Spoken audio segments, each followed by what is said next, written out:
بسم اللہ الرحمن الرحیم۔ شروع اللہ کا نام لے کر جو بڑا مہربان نہایت رحم والا ہے۔ وہب بن منبع کے بھائی حمام بن منبع سے روایت ہے، کہا یہ وہ احادیث ہیں جو حضرت ابو ہریرہ رضی اللہ عنہ نے محمد رسول اللہ صلی اللہ علیہ وسلم سے ہمیں سنائیں۔ پھر انہوں نے کچھ احادیث کا تذکرہ کیا، ان میں سے یہ بھی تھی۔ رسول اللہ صلی اللہ علیہ وسلم نے فرمایا، تم میں سے جب کوئی بے وضو ہو جائے تو اس کی نماز قبول نہیں ہوتی یہاں تک کہ وضو کرے۔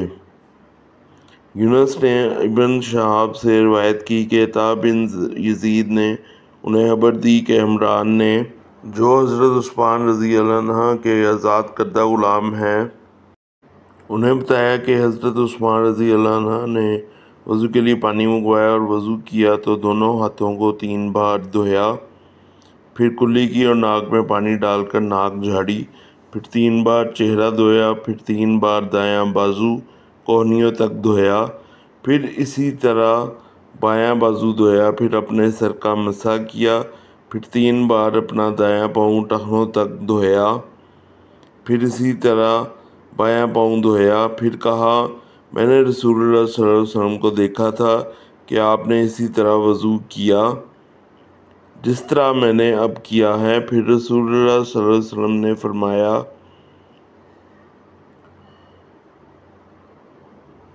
جس شخص نے میرے اس وضو کی طرح وضو کیا پھر اٹھ کر 2 رکعتیں ادا کیں، ان دونوں کے دوران میں اپنے آپ سے باتیں نہ کیں، اس کے گزشتہ گناہ معاف کر دیے جائیں گے۔ ابن شہاب نے کہا، ہمارے علماء تابعین کہا کرتے تھے کہ یہ کامل ترین وضو ہے جو کوئی انسان نماز کے لیے کرتا ہے۔ علیکم ناظرین، کیا حال ہے آپ کے؟ ٹھیک ہے؟ میرا نام آصف ہے، میں آپ کی خدمت میں حاضر ہوں، احادیث کے ترجمے کے ساتھ آیا ہوں۔ تو ترجمے اور بیان سے شروع کرتے ہیں۔ یہ حدیث جو ہے آج کی صحیح مسلم کی حدیث ہے، 537 نمبر اور 538 ہے، پاکی کا بیان ہے۔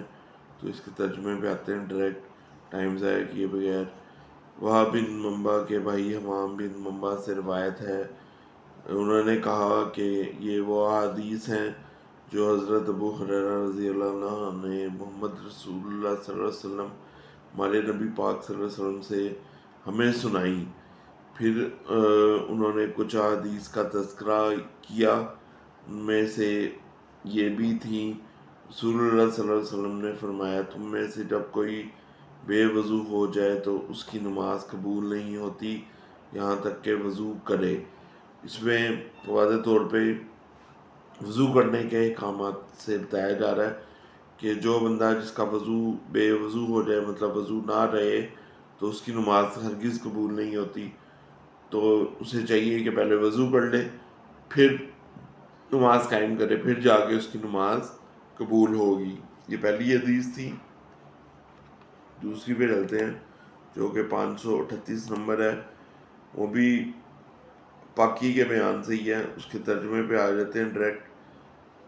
اس میں یونس بن ابن شہاب سے روایت ہے کہ عطا بن یزید نے انہیں خبر دی کہ حمران نے، اب حمران ایک اور بندہ ہے جو حضرت عثمان رضی اللہ عنہ کے آزاد کردہ غلام ہیں، انہیں بتایا کہ حضرت عثمان رضی اللہ عنہ نے وضو کے لیے پانی منگوایا اور وضو کیا تو دونوں ہاتھوں کو 3 بار دھویا۔ اس میں وضو کرنے کا طریقہ بتایا جا رہا ہے۔ پھر کلی کی اور ناک میں پانی ڈال کر ناک جھاڑی، پھر 3 بار چہرہ دھویا، پھر 3 بار دایاں بازو کوہنیوں تک دھویا، پھر اسی طرح بایاں بازو دھویا، پھر اپنے سر کا مسح کیا، پانی سے گیلا کیا، پھر 3 بار اپنا دایاں پاؤں ٹخنوں تک دھویا، پھر اسی طرح بایاں پاؤں دھویا، پھر کہا، اس کے بعد انہوں نے بتایا، میں نے رسول اللہ صلی اللہ علیہ وسلم کو دیکھا تھا کہ آپ نے اسی طرح وضو کیا جس طرح میں نے اب کیا ہے۔ یعنی کہ انہوں نے اس طرح کیا وضو، وہ اس طرح انہوں نے رسول پاک صلی اللہ علیہ وسلم کو وضو کرتے دیکھا تھا تو انہوں نے اس طریقے سے وضو کیا۔ پھر رسول اللہ صلی اللہ علیہ وسلم نے فرمایا، یہاں پہ ہمارے پیارے نبی صلی اللہ علیہ وسلم کا فرمان آ گیا، جس شخص نے میرے اس وضو کی طرح وضو کیا پھر اٹھ کر 2 رکعتیں ادا کی، ان دونوں کے دوران میں اپنے آپ سے باتیں نہ کی، اس کے گزشتہ گناہ معاف کر دیے جائیں گے۔ سبحان اللہ۔ اس میں رسول پاک صلی اللہ علیہ وسلم نے واضح طور پہ بتایا ہے کہ جس شخص نے میرے بتائے گئے طریقے سے وضو کیا اور پھر اٹھ کر 2 رکعتیں ادا کی اور ان کے دوران کوئی باتیں نہ کی آپس میں یا خود سے، تو اس کے تمام گناہ بخش دیے جاتے ہیں۔ ٹھیک ہے۔